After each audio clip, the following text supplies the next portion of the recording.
Could you elaborate on the role that corporations play in setting prices and how that is affecting inflationary pressures today? Would you also elaborate on what you meant when you said perhaps corporations are raising prices, quote, because they can? Sure. So matters of concentration in the economy represent a series of interesting questions that are largely not settled. For one thing, it is clear that our economy has become more concentrated, largely due to lower levels of formation of smaller businesses. That has happened. It is not at all clear that there's a connection between a more concentrated economy and, for example, inflation. And of course, matters of corporate concentration are outside the jurisdiction of the Fed. Those are for the competition authorities and really not for us to discuss. In terms of why prices are going up, I think a lot of it has been, a lot of the places where prices have gone up quite a bit have been situations where supply is constrained and demand is very strong. And so take cars, for example. The demand for cars went up a great deal during the pandemic. People wanted to ride in cars rather than public transportation, and they wanted to move to the suburbs and things like that. Rates were low. The economy was stronger than people expected. But the companies couldn't really make more cars because they couldn't raise their output because of the lack of semiconductors. So when demand hits fixed supply, what happens is prices go up and margins went up. And so I think as the economy returns to normal, we would expect those profit margins to return to more normal levels. The example that I gave of Tyson Foods and the fact that they said that their prices were rising due to labor and freight costs, yet they managed to net an additional $500 million in quarterly profits. How do you explain that? I'm not familiar with their profit and loss statement, but I will say, and again, there may be particular industries where there are competition issues. I don't know that. It's really not our focus or our authority. Well, do you have the opportunity to look at rising costs and identify corporations where they are gaining substantial profits, yet they keep raising their prices? Do you have a way of examining that? I think we can see that, but I think, our job is to keep, maximum employment and price stability. So we're not in the business of regulating individual companies or determining whether their actions, for example, are anti-competitive or that sort of thing. That's more for elected people and also for the competition authorities. So we do look at that, but again, I think a great deal of the price increases that you saw were a matter of supply being unable to meet demand, and the result was prices moving up. In many cases, that was the story.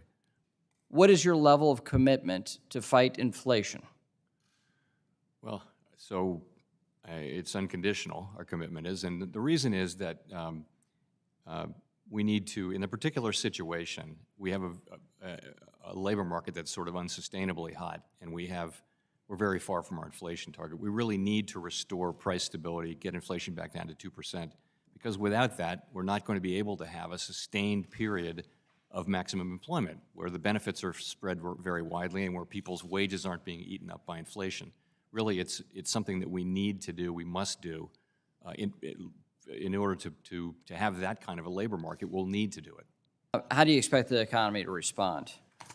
So when we raise interest rates, and also to a lesser extent when the balance sheet shrinks, what happens is rates go up across the economy and financial conditions generally tighten. And you can think of it as in interest-sensitive spending is an important place that'll be affected, and that's things like automobiles and other durable goods. If rates are higher, then demand for cars will moderate, will decline a bit.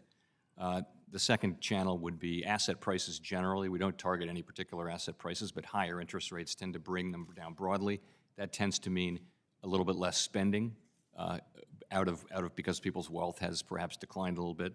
And the third channel can be the exchange rate, where that also has disinflation effects. So overall, we have these effects on the economy. Our intent, of course, is to bring inflation down to 2% while preserving a strong labor market. As I've mentioned, that has become significantly more challenging with the events of the past few months, particularly the war, which is driving gas prices up and raising energy prices and also food prices and disrupting supply chains further. So at the same time, you have a massive balance sheet. First begin with mortgage-backed securities. As we have a roll-off of the Fed's balance sheet of mortgage-backed securities, what are expectations for how that affects housing? So I think what will affect housing is the rate. The housing industry and market are slowing down from a very, very hot pace, and that's partially because of higher mortgage rates. The effects of shrinking the balance sheet will be marginal compared to the effects that we're seeing and expect to continue to see from rates rising mortgage rates. Can we expect further announcements on the assets you hold and the securities you hold? Or are there going to be balance sheet announcements in the coming weeks? No, I would say this. We have a plan. We've articulated it. The markets are forward-looking. They see it. And the markets are in a good place, I think, understanding what we're going to do. And that's we're going to be allowing these securities to mature and run off our balance sheet at a pace that we've said. And it'll be 90 or 95 billion, I guess, by September. Now it's about half of that. So that's what we've done, and we expect, the idea is that that'll just be on an ongoing basis in the background, and we think the markets can handle that. Treasury issuance is way down, so we think there will be demand for these securities. The Treasury will then reissue them in whatever form they think is appropriate when it relates to Treasuries. Isn't just a massive storm of everything is what contributes to inflation and causes it all over the world? So some of it is out of our control. For example, the price of oil and most of the price of food. And to your point, Europe has much more. It's much more about energy and food prices. Very difficult problems. And also, they of course have the European Central Bank has different countries, which and so they have to worry about the spreads between different countries, and that's a different challenge that we don't have here. We have the difference here for us is we actually have a very strong economy and well-recovered economy, and so more of our inflation is from demand, and we do have tools to deal with demand. That is the place where we actually can work, and that's what we're using our tools. And some of the things that we did going through COVID, the stimulus, trying to make sure people kept their jobs or kept money coming in at the time, was what we had to do. Otherwise, we would have been in worse shape or not have as strong economy as we have now compared to other countries. Is that not correct? Yes, I would say it this way, that our inflation is a consequence of very strong demand, in part driven by supply, by what Congress did to support activity, in part driven by what we did, but also... But that helped stabilize our economy at that time, right? It did. And if we did not do those things, our economy may not be as strong as it is right now. I think that's right. That's correct. Our economy is strong. So my question to you is, can you speak to what the Fed has seen during the last few years with respect to the relationship between unemployment and inflation? And is it possible that we can continue to have a strong labor market while also curbing inflation? It's certainly possible that we can. And there is a relationship between unemployment and inflation. The challenge now is that inflation is at a 4-decade high, and some of it we can deal with. Some of it is really going to be dealt with on global markets, the price of oil and that kind of thing. And we can't affect those. But the challenge is we're tightening monetary policy, and that's designed to drive growth down to a level that's more sustainable and lower, give the supply side a chance to catch up, and give inflation a chance to come down and bring inflation down. That's what we're trying to do. We don't have precision tools, and we raise and lower interest rates. It affects the whole economy through many channels, and so there is a risk that unemployment would move up from what is a historically low level. Though a labor market with 4.1% or 4.3% unemployment is still a very strong labor market. Today's rate is 3.6%, and there are 2 vacancies for every unemployed person. So that's a labor market that's kind of overheated. What factors played into the Fed's decision to keep rates at nearly zero during each FOMC meeting in June, in July, and in September of 2021, sir? So during the summer of 2021, just giving us hindsight, inflation was coming down month by month. If you look at monthly readings for CPI or PCE, they were coming down month on month on month through September. And so that I think, told us that our thesis that this was going to be a passing inflation shock was at least plausible. I think that the data turned pretty hard in October and November, and we very much changed our position, and since then have tightened financial conditions quite significantly. So it was a matter of a few months when we were really looking at this and thinking it's going to be passing. Most macroeconomists thought that it would be a passing thing. It turned out to not have been so far. The Fed, I think, underestimated actual inflation. What do you think you missed? Well, we did underestimate it. With the benefit of hindsight, clearly we did. So it comes down to this judgment that we had to make. It has really nothing to do with our framework or anything like that. And every central bank had to make this same judgment, which was looking at the supply chain problems and the shock to labor force participation, millions of people out of the labor force. We had to decide whether that was going to be a lasting thing or whether it would kind of turn around quickly. We had very high levels of labor force participation. Suddenly they're much lower. The thought was people will come back. As soon as COVID is over, we have these new vaccines. Every American is going to get vaccinated. We'll be done with COVID by the end of the year. So basically, these supply side issues, broadly speaking, just didn't get better. There were recurring waves, and that was the judgment we had to make. We knew it could be wrong, and I think when it started to look pretty wrong, we pivoted. And Now, we President pivoted Biden pretty hardly, continues. like 7 months ago. How can you still say, sir, that the Fed has a pathway to a soft landing for the economy? Well, that's our intention is to achieve inflation getting back to 2%, and With all I've laid with out. a strong labor market. I'm sorry. With all I've laid out and the increases you're going to have to take. So as I mentioned, I think that path has gotten more and more challenging thanks to the effects on oil prices and food prices, really, and also the supply chains from the war in Ukraine. It was never going. We never said Not it was just going the to be war in easy. Ukraine, sir. Well, it's the rise in energy prices and the rise in, which has been began in the latest rise from February. The to now. latest, right. You indicated that there were millions of people out of work in February of last year, just prior to this help being accorded people. I welcome your commentary. So, our job is maximum employment and price stability. We did what we did during the pandemic acute phase and response, and you did what you did, and now we are where we are. And so we have a job to do, and it's very important that we do it, not least because of the people you talk about. The people you talk about are really suffering from inflation now at the grocery store, and the only way we can get back to that, get back to a place where inflation is low again, get inflation back down to 2%, and help those people, is by trying to get demand and supply back in balance. Chair Powell, do you agree with the president's conclusion that the $1.9 trillion that was included in the American so-called rescue plan had not even a minor impact on the inflation we're seeing today? I'm sorry, I wouldn't comment on what any elected official said, and it's really not up to us to score fiscal interventions. Again, sir, if you would, do you believe that the $1.9 trillion American rescue plan did not even have a minor impact on the inflation we're seeing today?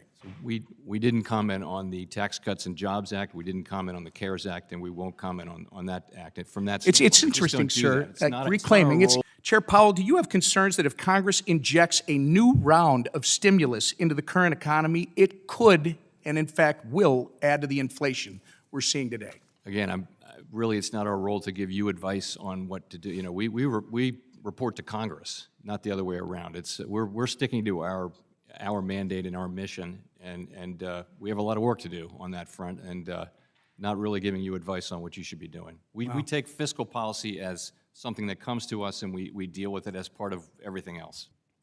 Mr. Powell, I released yesterday, I hope you got a copy, a white paper on a central bank digital currency. It's offered with humility because we have a lot of issues to work out, but I hope you've had a chance to take at least a quick look at it. I wonder if you have any reflections, or importantly, what are the next steps now that you've gotten commentary from lots of people? What's the next steps with respect to the Federal Reserve thinking about a CBDC?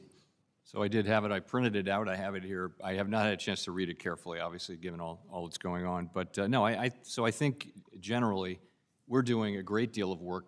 The President signed an executive order, and administration, parts of the administration are working on this. I think it's something we really need to explore as a country. It should not be a partisan thing. It's a very important potential financial innovation that will affect all Americans. And our plan is to work on both the policy side and the technological side in coming years, and come to Congress with a recommendation at some point. And we don't prejudge what that would be. I know your views are very positive on it, but I think one thing I did see in your report was the beginnings of thinking about how Congress might authorize it, and I do think that's a very, very important aspect of this. And it's great to have Congress starting to think about that. And what should we be focused on? What is concerning you with respect to systemic risk that may develop in the face of rising rates and rising inflation? So, basically the financial markets have been functioning well, and the banking system in particular is very strong, well capitalized, lots of liquidity, better understanding and management of its risks. The place where there have been issues, and we don't see them elevated at this point, has been illiquidity in some markets relative to where it had been historically. But Any markets in particular where you worry about illiquidity? No, I wouldn't say that we're seeing anything that's particularly concerning. But I think sort of systematically, liquidity in the Treasury market has come down from where it was, and we've been looking for some time at ways to address that. But the markets are clearly functioning reasonably well. With the Fed's commitment to tackle inflation, would that be limited by rising interest rates, making the servicing of the national debt even more expensive? No, absolutely not. Explain that. No, we are, we're not in a situation where we need to consider fiscal questions like that. The U.S. is on an unsustainable fiscal path, meaning the debt is growing faster than the economy, but it's not in an unsustainable position. We can service our debt, and the markets understand that, and we can conduct our policy without thinking about questions of fiscal sustainability, and we do. So do you agree with Secretary Yellen that having a national debt of over 100% of GDP is fiscally responsible, given that interest rates can change and that historically low interest rates can't always be expected? I guess I would say it this way. We're not on a sustainable path, and we haven't been for some time.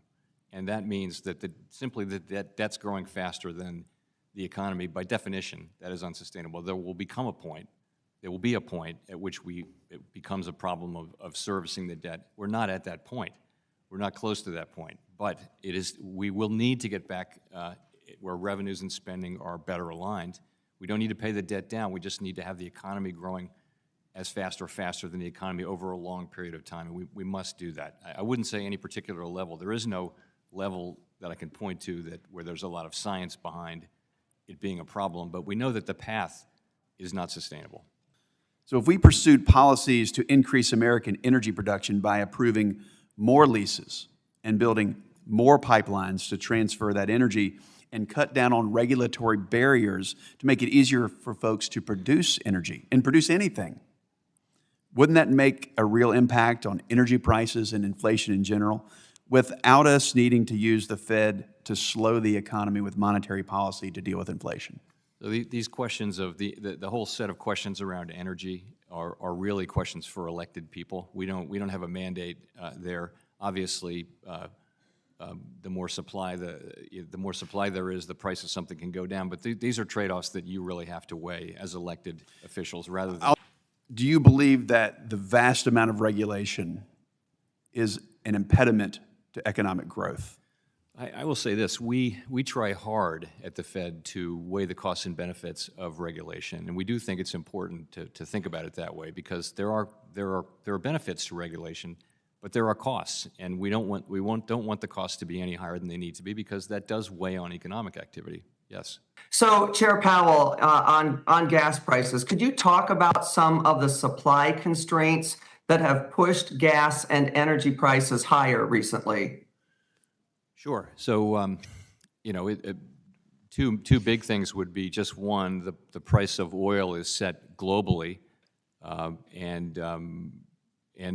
one. So we just take that price, and the second piece of it is the spread that refiners earn. So if refinery is at capacity and spreads are high, then you have a high spread there, and we know that the price of oil went up quite a bit, started going up early in the year, and has now come down a little bit in the last week or so. But those are the two things that have contributed to the spike in gas prices that we saw. We did see gas prices moving up, but they really moved up quite sharply beginning in the early parts of this year as the war came into focus. So would you agree that increasing the supply of gas could meaningfully lower prices? I'd say it's hard to argue with that. Sure. Now, here's the question I'd like to ask you. Will raising interest rates help increase supply here with fuel? And are there other economic tools to do that? No, we can't have any effect on the price of oil or certainly the supply of energy. And, the tools are in the hands, they're not in our hands. Are there better options out there that you could suggest right here? Honestly, we're an agency with a narrow but important mandate and a set of tools, and our focus is on using our tools. We think there's a job to do on demand, and I don't see us giving advice to Congress or other agencies on how they might use their tools. Will raising interest rates help supply there? And are there other tools that we should be looking at to do that? So I would agree with you. There's a problem with longer-term housing supply and the difficulty of creating adequate housing. What our tools can do is they can, in the near term and medium term, they can restore a better balance between demand and supply in the housing market. You've had extraordinarily high housing price increases really across the country over the last couple of years, and that's because of a lot of demand and very low rates. And you're seeing the housing sector slow down to some extent because of higher mortgage rates now. And so do you have anything that we should be on our radar or that we could be looking to do to assist with this? I do think that these are issues for Congress around housing supply. If you talk to builders, and we do talk to builders, we had a group in last week, they will talk about the longer term issues, lack of supply of lots, lack of workers, lack of appropriate zoning and things like that. I mean, these are national issues. So I'm curious to hear your thought process in an environment where inflation is steadying or coming down, but still yet at multiples of your target, and unemployment is escalating quickly and economic growth is negative. Tell me a little bit about how you'll think about that environment and approach that from a policy and rate setting perspective. I guess I'd start by saying that that's not the environment we see or expect. We actually do think that growth this year, in the second half of this year, should still be fairly strong.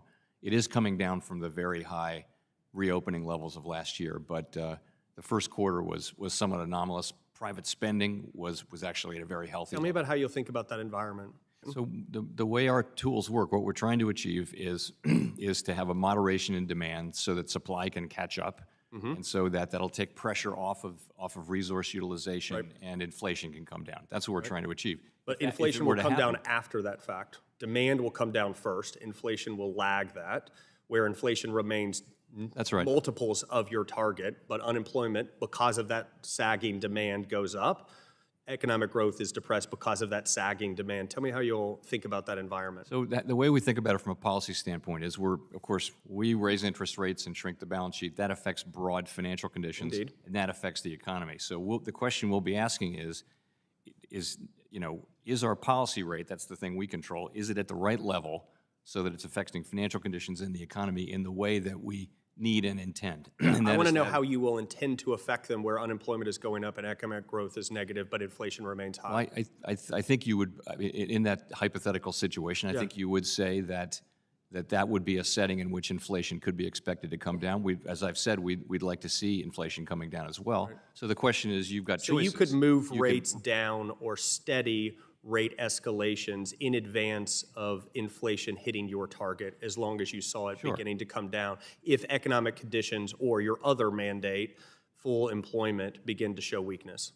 As one of my colleagues used to say, at every meeting, it's the same question. Do you raise, leave them the same, or bring them down, rates, right? So I think, I think we'd have to see what's happening. We'll try to make good judgments in real time. Right. But the main thing is we can't fail on this. We really have to get inflation down to 2%. So we're going to want to see evidence that it really is coming down before we declare any kind of victory. And so I think we'd be reluctant to cut.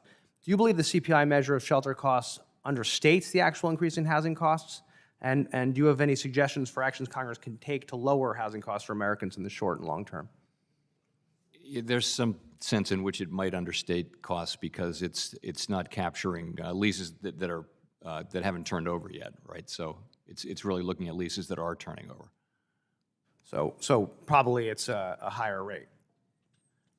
Overall, we think it's a decent measure. It also remember that in the CPI, housing services has a weight that's double in the measure that we look at personal consumption expenditure inflation. We think that's a better, more sophisticated, a better representation of the inflation that's actually happening in people's lives. So we would tend to look at that. With federal oversight, do you believe non-bank entities can be reliable issuers of qualified stablecoins if they can prove they are fully backed by cash or cash equivalents? So, as you know, we've recommended that Congress look at this, and there are many approaches, including yours. The President's Working Group did recommend that stablecoins be issued by insured depository institutions. I think it's great that Congress is looking at different approaches and evaluating those questions. What you really want, though, is you want to be sure that those entities are appropriately regulated, and in our view, in some sense, at the federal level.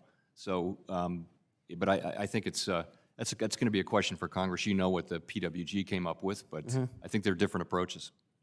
Do you have any views on who the primary regulator should be at all? You think that's all up to Congress? Like, would the OCC would you have a problem with the OCC being a primary regulator?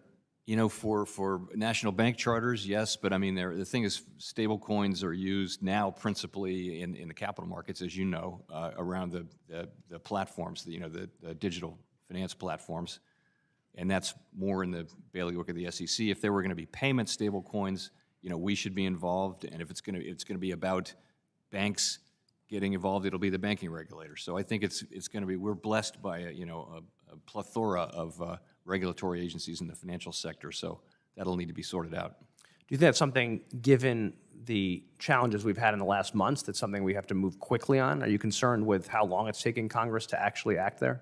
I think it's very important. It's no different than any other big technological innovation.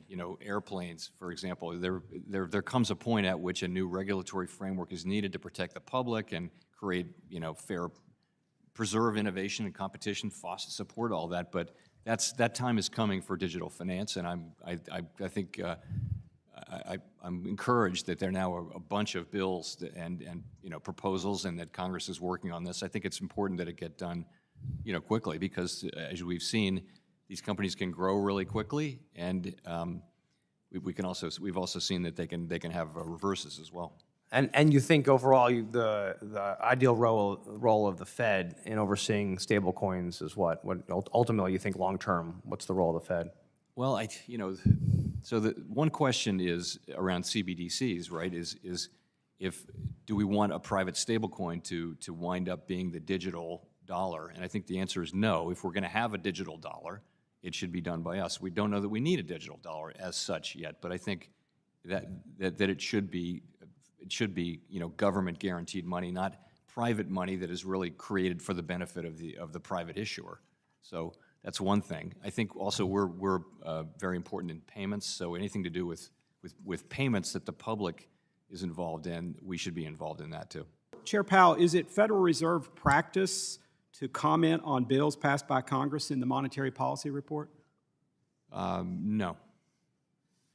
So, Chair Powell, will you commit to pushing back as strongly against reckless spending proposals that would exacerbate the current inflation as much as you push Congress to support more fiscal spending during the pandemic?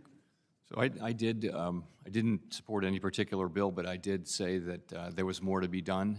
And I, by the way, I completely ended that practice at the end of 2020. Was it 20 or 21? Anyway, 2020. I completely stopped talking about that publicly at all. And the reason I did it before was, first of all, I was being encouraged by leadership on both sides of the Hill in both parties. They were asking me for ideas. Don't you think we need to do something more? Can you help us? That kind of thing. But that's all done. That's over with. And the Fed should not play or seek to play a role in fiscal policy. We have our own mandate. We sure need to stick to that now. In light of that statement, would you agree with this statement that the analysis that the Fed had through much of last year and that the administration to some extent continues to advance, with respect to inflation and the policy prescriptions has proven to be far more transitory than the inflation itself? Well, if I understand your question, we did think that these were going to be passing forces. We thought that these shocks that we're hitting, and supply-side shocks, we thought they would be like oil shocks have been, where they come and go, and other supply-side shocks, commodity shocks of various kinds. As the course of 2021 went on, it became increasingly clear, particularly in the fall, that wasn't going to be the case. We weren't going to see that kind of progress, and we pivoted, 7 months ago now. We pivoted to address this with our policy tools. I think our judgment in real time proved to be incorrect, but it was not an irrational judgment, and it was one that was very widely held at the time by other central banks and economists generally. But it wasn't about economics. It was, how long is this going to last? Are these things that are happening to our economy, which are unprecedented, are they going to get better? Like, for example, millions of people dropping out of the labor force, or the problems we have with the global supply chains. There was no model of that. We can't look at the last 20 times it happened. So that's, for sure, in hindsight, it was not transitory. Chair Powell, has the Fed done any analysis on the inflationary impact of these proposals to forgive student loans being actively considered by congressional Democrats in the administration? Not that I know of. We would look to CBO and legislation. We tend to start to put it in our models of the economy when we think there's really likely going to be legislation. Generally, though, would you expect forgiving $1.6 trillion in debt, whether it's student loan debt or credit card debt, to have an inflationary impact? Well, again, I'm going to leave that to CBO to score, and also the Office of Management and Budget. We just routinely do not score congressional proposals. It would get us involved in political things, and why would we be independent then? So to be independent, we need to be out of these very difficult fiscal issues, which are really your job. Why is the Fed addressing inflation with tools which primarily impact wages, such as interest rates? Well, our tools principally impact inflation, not necessarily wage inflation. So our job is price inflation. But I will say on wage inflation, the issue is that over time, wages are really very important.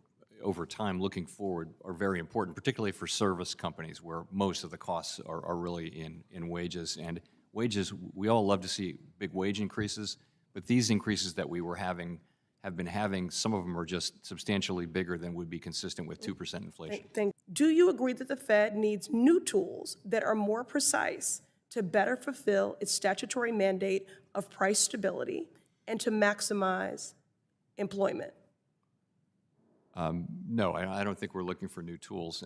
I would just say that a big part of the inflation that's happening is really not going to be affected by tools, but a big part of it is going to be affected by our tools, and that's the part that's related to demand. One tool that could help the Fed tailor a more precise response to inflation is direct credit regulation.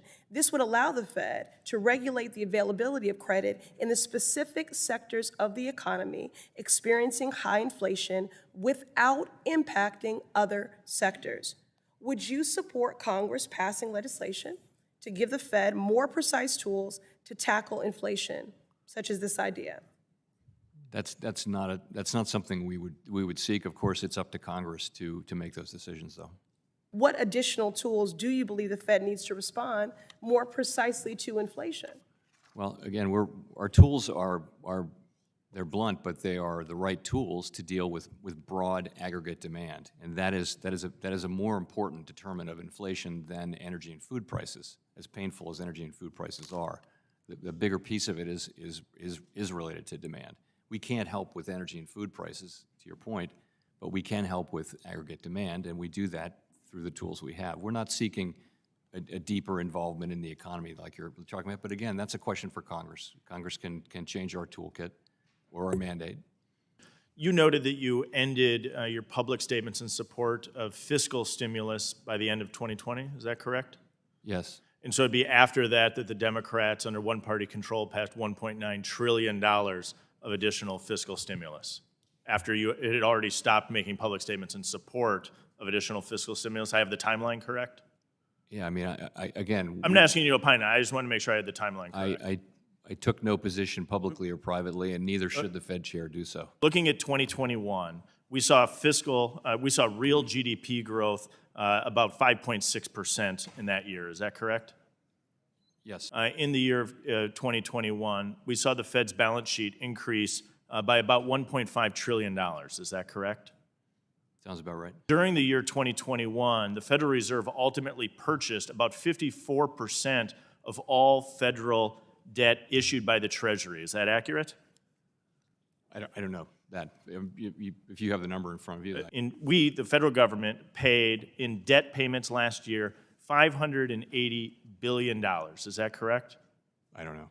Do you project that interest payments on the debt, the interest payment number that's impacted by the interest rate set by the Fed, will remain in a range of 2.4 to 3.8%, or do you believe that it will dramatically be above that? We don't publish projections on on Treasury rates. The Federal Reserve doesn't project the cost on the debt moving forward? So internally, we don't publish, is what I said, but internally, we of course do have we have a path for the 10-year, for example, and for many, many years, it's always showed rates returning to levels even where we are or even higher. Well, that's what goes into our models, because we assume over time, for example, we're reversing, we're going to be shrinking our balance sheet by in the range of $1 trillion a year in coming years. So that'll put more supply out. That should put some upward pressure on rates. So we do. It's not our business to project this publicly, but that our assumptions are that rates will return to levels that are somewhat higher. Do you recall what the unemployment rate was around that time in 2019? I want to say 3.5%. And what is the current unemployment rate today? 3.6%. Chair Powell, would you say that some of the contributing factors to today's inflation include ongoing supply chain issues, including volatility of commodity prices as a result of the ongoing conflict in Ukraine, and companies also raising prices because they can? Well, I would say on supply side issues, for sure, those are playing an important role. And am I correct that American workers' wage gains have actually trailed inflation? It depends. For some people at the lower end of the spectrum actually have been getting positive real wage gains. For most people, though, inflation has been higher than their wage increases. Lawrence Summers earlier this year said that in order to contain inflation, the U.S. needs 5 years of unemployment above 5% or 1 year of 10% unemployment. Do you agree with that assessment? So I understand how that number can be arrived at or derived, but I think there's so much uncertainty, and in particular, the answer is going to depend to a significant extent on what happens on the supply side. If we do get these supply side problems worked out, which I think is certainly going to happen in time, then you wouldn't see anything like that. But it's a highly uncertain time, and our intention, of course, is to bring down inflation while keeping the labor market strong. And historically, we know that black unemployment is usually double that of white unemployment, correct? Yes, it tends to move at twice the speed, both up and down, but certainly moving up. Would you say that the following actions, granted in the scope of Congress, could be deployed to impact inflation, using antitrust laws against companies that are raising prices using their market power? It's hard to say, really. Would subjecting those companies to a windfall profits tax have a potential impact on inflation? Again, I don't. And would requiring government contractors to keep a lid on their pricing have certain impacts on inflation? You know, there's a long history of price controls when inflation's been high, and it was not a successful one. Really, it comes down to getting demand and supply in alignment. How high do you think the Fed would actually have to drive unemployment to actually have an impact? Well, that's going to depend on a lot of things, and ideally we can raise rates, and it's very important that we get inflation back down, particularly for people at the margins of society who are suffering the most from inflation. And maybe a longer conversation we can have. So, my question is, are you worried that if our current fiscal path continues, that the dollar's position in the world could be challenged in the long term? Is that a concern? Certainly in the long term. The dollar is the reserve currency, and I don't see it as particularly under threat at the moment, given the advantages that we have, which are many. But you're right, the U.S. federal budget is on an unsustainable path, and we will have to deal with it. The sooner the better. And unsustainable just means that the debt is growing faster than the economy, which by definition, over time, can't be sustained. My question is this: will you continue to advocate and support the aggregation method as an alternative to the international capital standard? So I think I'm a little rusty on that, but I will say this. I know that we're strongly committed to capital standards that work for U.S. insurance companies. We need you to stand up for the American way of doing things and for American businesses. Can you commit to doing that? So I think that's what we're doing. So, Okay. yes. What the Fed can do both to address inflation, but also to convince Americans that inflation is going to be lowering in the medium term and thereby prevent inflation expectations from getting anchored. Well, so if you look at inflation expectations, and of course we measure professional forecasters, households, market-based break-evens and things like that, a broad range of things, you do see that people expect inflation to be high in the very near term, but they expect it to come down fairly quickly and get back to. So generally, as a general matter, the evidence is clear that people do expect inflation to come back down to levels that are consistent with our price stability mandate. But this is the first, we haven't had a test like this. I would say we haven't had an extended period of high inflation for a long time, and so it's not a comfortable place to be. Short-term inflation expectations are higher, and it does add, it adds to our desire to move expeditiously and with force to get rates up and ultimately to get inflation down. Is there a measure of the degree of confidence that both business and consumers have in the ability of inflation to remain low that you are tracking, so that we can try to measure the degree of confidence people have in not having to see unexpected inflation in the future?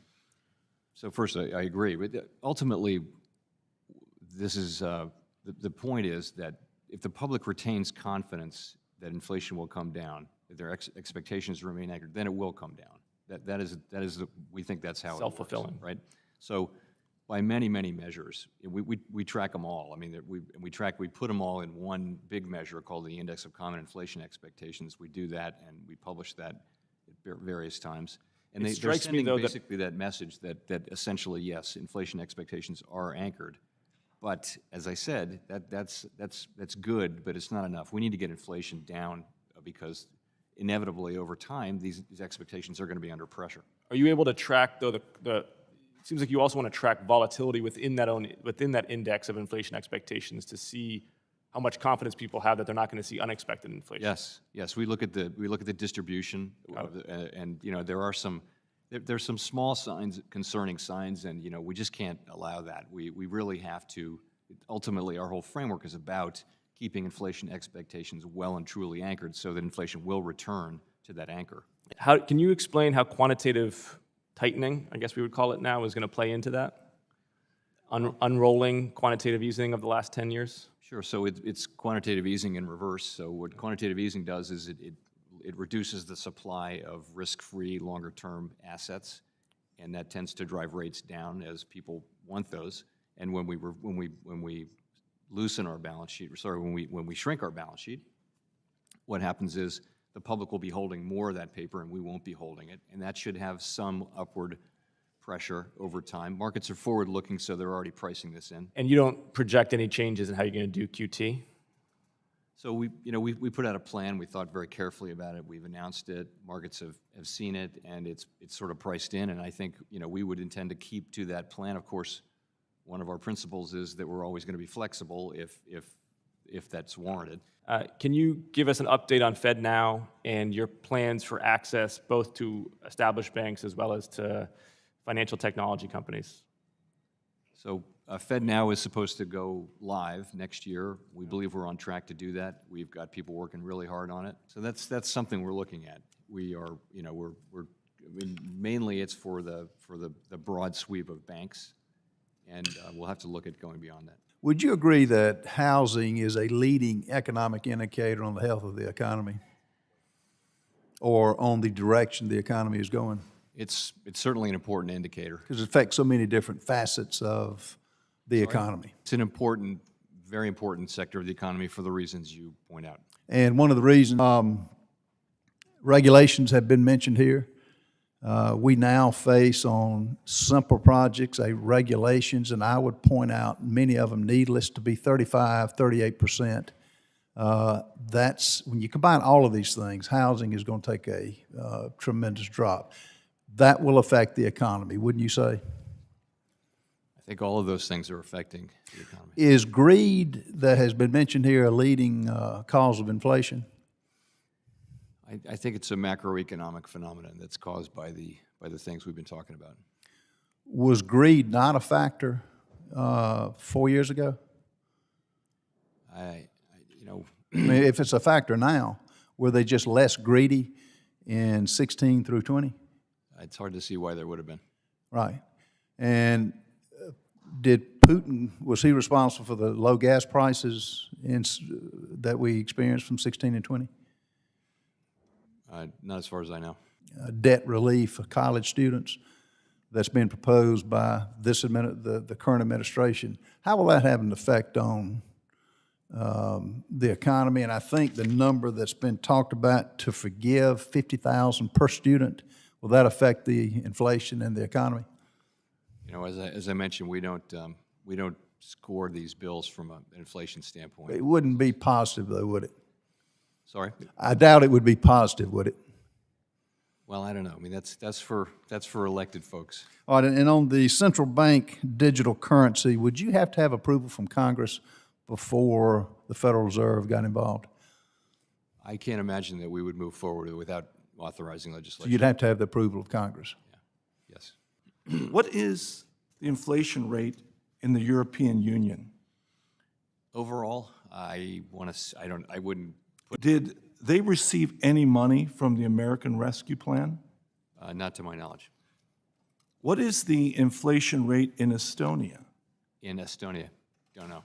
I mean, they're roughly comparable to ours. Estonia. To us. Did they receive any money from the American Rescue Plan? Not to my knowledge. How about Latvia? What is the inflation rate in Latvia? No idea. Did they receive any money from Biden or the American Rescue Plan? Not as far as I know. How about Bulgaria? 13.4. I knew that one. Poland. You knew that one? No. Oh, I apologize. I'll let you try with Poland. How about that? They're a friendly nation. 12.8. Did they receive any money from the American Rescue Plan? And if they didn't, why do they have inflation that's so high? Not as far as I know. So why is their inflation rate so high? Well, in Europe, the inflation that they're seeing is principally, I believe, due to energy prices and food prices. It's due to the war, and it's due to, the situation with Russia being their principal energy supplier. So not the American they didn't receive any money, though, from the American Rescue Plan? Not as far as I know. How about let's skip to Germany? Very similar to us. I'm not going to guess. So, Chairman Powell, I'll not ask you to comment on the SEC, but could you speak to the importance of market liquidity during periods of economic uncertainty? Yes, so markets are there one of the things they do is process information and consider the implications of it, and it's critical that markets be liquid enough to do that. And if that happens, then financial conditions can adjust and equity prices of various kinds can adjust. And that's one of their big functions, is to do that and to absorb news, sometimes very difficult news, in a way that preserves stability. Could you discuss how the Fed envisions its ability to rein in inflation expectations, driven in large part by gas prices? Or put another way, if gas prices remain at record levels, is an aggressive response from the Fed all but guaranteed? Well, if gas prices remain at the current levels they're at, then inflation, the problem is inflation means continuing to go up. So it isn't so much the level as the rate of change, as you know. So I think we are mindful that even though these things are outside of our control, the gas prices and food prices for the most part, that adds a little bit of urgency in our wanting to get our rates into a place where we're addressing inflation directly, because the public reacts to all kinds of inflation, not just core inflation. Our tools generally go to core inflation. So, we don't think we can use our tools to change energy prices, but we do think that they add to our desire to get expeditiously to the appropriate levels. Chair Powell, in your opinion, will delaying the SEC's outreach to minority business owners affect gas prices in any way? With all respect, I'm reluctant to comment on proposed legislation. Let's say if it's not legislation, is there a correlation between what gas prices would be in relation to what they were with pre-COVID with inflation? Again, I'd be expressing an opinion on someone's amendment, and if I start down that road, I don't know where it stops. I really, these are matters for elected people. Well, would you say that the global markets and inflation is across the country, that we're seeing this everywhere? Yes, inflation is happening everywhere now. Do you think housing is any way tied to inflation? Yes, it is. Yes. So housing costs are about a third of the CPI. Housing, we call them housing services, and that's really rents plus the way it works is in effect an owner of a house is charging something called owner's equivalent rent, or paying something called owner's equivalent rent. So yes, it's an important factor in inflation. Okay, so can you tell us, in your opinion, in light of Congressman Vargas's question, as he was giving us an idea, but I think you got where he was going with this. Is there anything else you'd like to elaborate on in relationship to where he was going? Sure. So I'll just say these things there are differences between, even though we have a very similar inflation rate with a lot of the large European democracies now, pretty close. There are differences between countries, and the difference with the U.S. Compared to the European countries is that ours is more about demand. We have areas in our economy where demand is substantially in excess of supply. That's not mainly a feature of the European economies, where they're really feeling, very, very high inflation because of energy prices and also food prices now. That's part of our story too. We're also feeling energy and food prices, but we have this other part that is more core inflation, that is more susceptible to being managed by our tools, and is really the object of our tools. Can you help me to understand we don't give advice to agencies? Well, so I think particularly on fiscal matters, fiscal matters affect people's lives. It affects industries and people and tax levels and spending. That in our system is the province of elected people. And for someone who's an appointed person who hasn't stood for election and has a very narrow mandate, I just think that's not appropriate. If we're going to wander into those kinds of things, then what would be the case for our independence? If we're going to be involved in every political issue that isn't directly connected to our work, then why would we be independent? We should just be another agency. But we have this independence, and I think to preserve it, we need to stick to what we do and resist the temptation to work on every problem, even the ones that are not assigned to us. How is unemployment calculated? So you have to be actively looking for work within the last month and not have a job to be unemployed. If you're not looking, then you're out of the labor force, and so you're not participating in the labor force. So those are the factors. But what suggestion can you offer to help prevent Black and other minority communities from facing future economic inequities as the Federal Reserve continue to raise rates in the near future? So I think Just last week, my colleagues and I wrote down our forecast for this year, and we anticipate ongoing rate increases over the course of this year. Yes, additional rate increases. But Powell, do you believe that the Fed's current inflation projection of 2022 and 23 remains a good benchmark to consider, even with these vulnerability potentials growing in the upcoming months? I think these are the projections that the latest projections that individual FOMC participants submitted were submitted last Wednesday. So I think they're still fresh, and there's a range of expectations of people on the committee. But I think they're a reasonable set of projections. Yes. We've done a lot of things with other countries and depend on a lot of countries for resources and so forth. And it looks like we're becoming very, very vulnerable. Well, it doesn't look like it. We're becoming very vulnerable to this dependability. Do you all make a recommendation back to the administration on how we should proceed in the future? No, sir, we do not. Okay, and so early on you said that it's prominent let up, that policy position should be considered by the legislature or the administration. Am I correct? No, we're not in those discussions. Those are really discussions that happen inside the administration, the Treasury Department and the White House and the other agencies.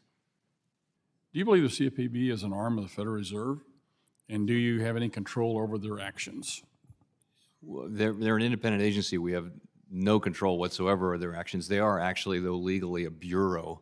The law makes them a bureau, and the profits that we make off of our balance sheet, we give all of them to the Treasury Department, except the part that we give to pay for the CFPB. So does that make them an arm? For all practical purposes, they're fully independent in all of their policies. They're not an arm of the Federal Reserve, then? I wouldn't consider that an arm. They have a relationship, but they're not an arm. Technically, they're a bureau, but they're not under you, so they're not. I don't know how they could be. No, an we arm. have no supervision. Okay. And, we collaborate with them, we coordinate with them, we talk to them. It looks to me quite oftentimes whenever you're trying to control the inflationary stuff with the interest rate, it's kind of over here trying to do a little something when over here there's all sorts of stuff going on, and the administration seems to be in contradiction to some of the things you're trying to accomplish over. Do you ever feel like that? Do you believe that may be a position that you're in right now? So we're very focused on the part of the job that we can do and using our tools to do it. Last year, my administration the cost of compliance with new regulations was $201 billion. That's astronomical. That's a huge cost that has to be built into all the small businesses and other businesses whenever they produce products and services for sale for customers. They've got to build in an additional $200 billion in costs every year. Would you agree that's a huge driver of inflation? It sounds like a big number, yeah. And as you know, we try at the Fed to weigh costs and benefits and take that into consideration. Would you agree that those other four things that I said are underpinning inflation, would you agree that those probably are the four major problems? Yeah, so overwhelmingly, most economists would not think of it in terms of money supply, but would think of it in terms of supply and demand.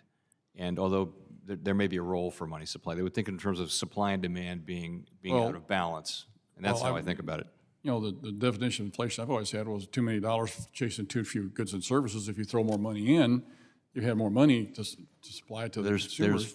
There's 40 plus years of history and actually Milton Friedman at the end came back and said, that's not really working anymore. Mr. Chairman, I just got one more. It may be working again, though. Making sure that these LIBOR instruments are not a subject of uncertainty, because even 1 basis point, 1/1000th of a percentage point of risk or uncertainty, turns out to be significant when you're dealing with $16 trillion.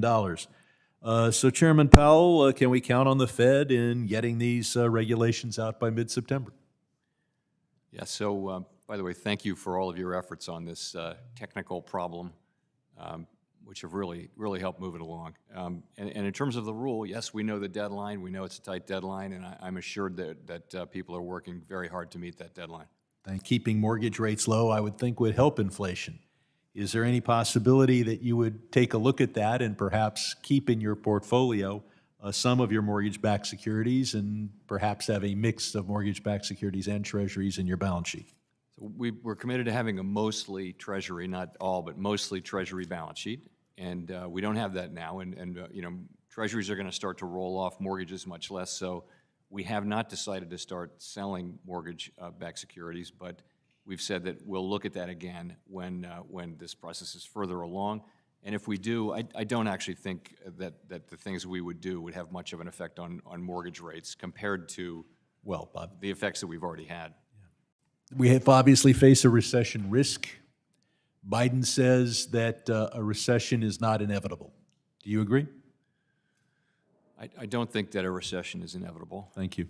Just wanted to hear, wanted the hearing record to reflect this timeline, first of all, and ask you, do you think that maybe your quote should be taken down from that website, knowing what we know today? It's not up to me whether people take down the quote. Well, so my question is this. What principles do you believe are important when the FOMC is making decisions on monetary policy? Well, what principles are important? Well, and we've got a minute with a quick gavel, so please go. So, you know, I think to try to think systematically about monetary policy and not be, you know, fully discretionary, you know, to try to have a frame of reference. What are we trying to do? The Taylor rules, what they do is they embody the dual mandate. It's really what you're looking at in the standard Taylor rule and all of the spinoffs is how far are you from your price stability mandate? How far are you from your employment mandate? And that tells you, it's a frame of reference. And I think that's a useful thing to have. Okay. What concerns do you have right now if the only tools we use to respond in this moment is monetary policy? Well, honestly, as you can imagine, I'm very focused on monetary policy. And I think that the thing that I assume you're hearing from your constituents at home is about inflation. And that is our assignment. You know, it's not that we control all of it. Well, so what concerns do you have if all we do is raise rates? Well, you're right. There would be supply effects as well. For example, to look at housing, you know, if housing starts will slow down, and I get that. But ultimately, we have a job to do, which is to restore price stability so that the economy can function well. It's really the bedrock of the economy, and it's most important for the people at the lower end of the spectrum who are now seeing their wages and savings eaten up by inflation. So we need to do that. There's lots of other things that need to be done in the economy, and that aren't the business of the Fed. But we have that job, and that really is our focus, along with, of course, preserving a strong labor market. The two mandates are equal. In the current situation, the labor market is very strong. It's extremely strong. Two vacancies for every unemployed person, 3.6% unemployment, and wages moving up. So it really is a question of getting inflation under control, and that is you know, that has to be our focus. Given the chasm between where we are and where we need to be, do you anticipate any effort within the FOMC to increase its inflation target to 3 or even 4%?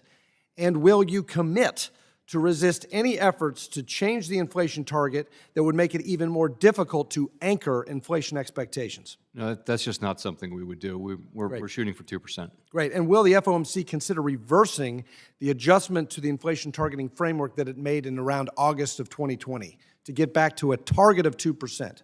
We'll revisit that in a couple of years. I will say that that's really not the story behind why inflation is so high right now. What is the end point for your balance sheet reduction efforts? Well, it really is when the balance sheet is at a size that you know, that we can conduct monetary policy roughly in the range of 2.5 or 3 trillion, smaller than it is now. Okay, and we were at 4 trillion. Now we're at 9 or a little less than 9. So there's, you're saying 2 or 3. We look at it as a the roll. Sorry to interrupt. Okay. We look at it as a percent of GDP, really, and so we're trying to get back to roughly the level of GDP we were at. I see. Do you acknowledge the role at the Fed related to business investment, regulation, further constraining potentially supply? Well, we certainly do not want to be and are not in the business of allocating credit either to or away from any particular industry. We want those decisions to be made in the private sector. Well, the question is, when inflation hurts minority and low-income populations the most, do you believe giving the Fed new responsibilities that fall outside of its core competency would politicize the Fed and compromise your independence precisely when you should be focused on combating inflation?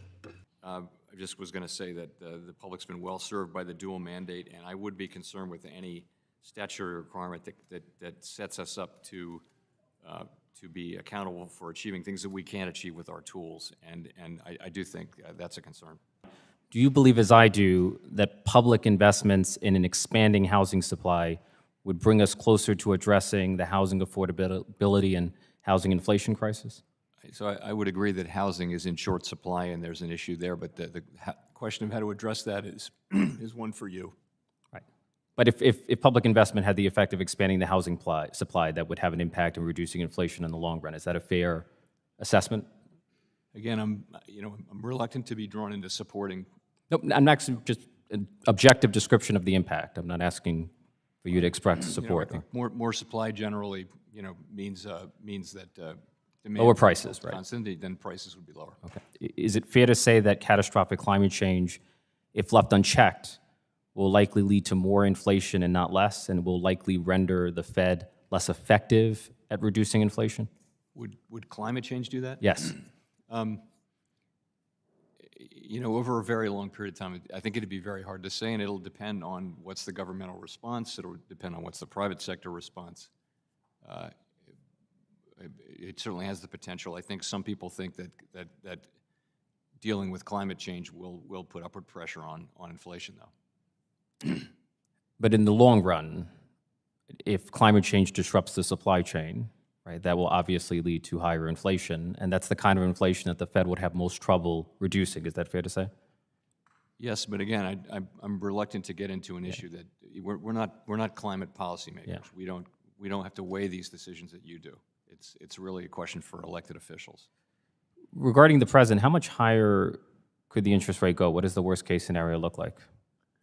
How much higher could the interest rate go? Yeah. So, no higher than it needs to go, but we think. But what's the worst case scenario? I wouldn't say worst case, but I'll tell you what I think. The point is to get. We think that first of all, financial conditions have tightened very broadly.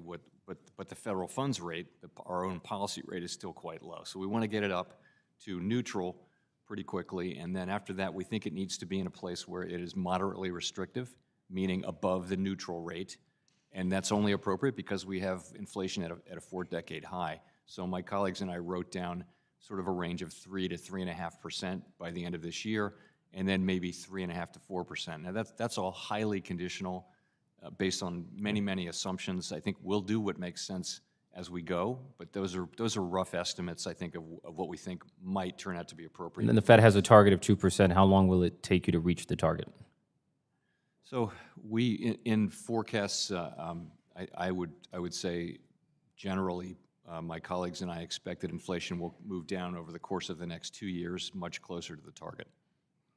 My understanding is that one of your projections is that headline and core inflation will subside in 2023 to 2.6 and 2.7%, respectively. Is there any historical precedent for reducing inflation as rapidly as the Fed is projecting?